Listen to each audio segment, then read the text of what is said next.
રાઠોડ આશાબેન ભાણાભાઈ છે।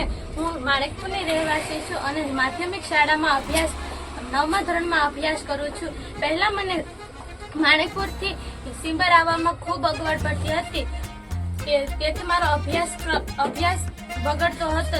ક્યાં તો સાલીના આવવું પડતું હતું તથા મારા પપ્પાને મૂકવા આવવું પડતું હતું। સરકાર દ્વારા ટ્રાન્સપોર્ટની સુવિધાથી મને ખૂબ લાભ થયો છે। મારે અભ્યાસક્રમ બગડતો નથી અને હું સારી રીતે શાળાએ આવી જાઉં છું। માણેકપુરમાં સવારે બસ વહેલી આવી જાય છે અને અમને સમયસર શાળાએ પહોંચાડી દે છે। અમારા ગામની જે આ સરકારશ્રીના પરિપત્ર મુજબ ટ્રાન્સપોર્ટિંગ સુવિધાથી અમારા બાળકોને ખૂબ લાભ મળેલો છે અને જે આવેલા છે શિક્ષણ ટાઈમેસર સ્કૂલે નહોતા પહોંચી શકતા, એ સ્કૂલે ટાઈમે પહોંચી જાય છે। જે વિદ્યાર્થીઓને ભણતર માટે જે અગવડ હતી એ આ ટ્રાન્સપોર્ટેશન સુવિધાથી એને અઢળક લાભ મળેલો છે, જેથી કરીને વિદ્યાર્થીઓને અડધેથી ભણવાનું છોડી દેવું પડતું હતું, તે છોડી નથી શકતા અને કાયદેસરની ભણતરની પ્રક્રિયા પૂરી કરે છે। અને આનાથી અંતે ખૂબ લાભ છે અને બહુ બાળકોમાં ઉત્સાહ છે કે અમને પૂરતું શિક્ષણ મળી રહે અને સમયસર મળી રહે છે। આભાર। હું બસ ચલાવું છું, વિદ્યાર્થીઓને ટાઈમસર માણેકપુરથી સિંગર પહોંચાડું છું અને મને રોજ ગાડી મળી રહી છે।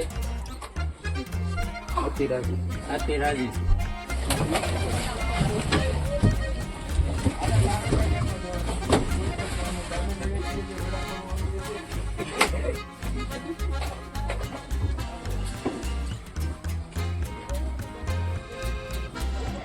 માધ્યમિક શાળા સુમરના શિક્ષક તરીકે આપણે ટ્રાન્સપોર્ટેશનના અનુભવ તરીકે મારો રજૂઆત કરું છું। માણેકપુરના તમામ વિદ્યાર્થીઓ, ભાઈઓ તથા બહેનો 1 વર્ષથી આપણે ટ્રાન્સપોર્ટેશન શરૂ કર્યું, ત્યાંથી એની ઘણા બધા પ્રોબ્લેમ દૂર થઈ ગયા।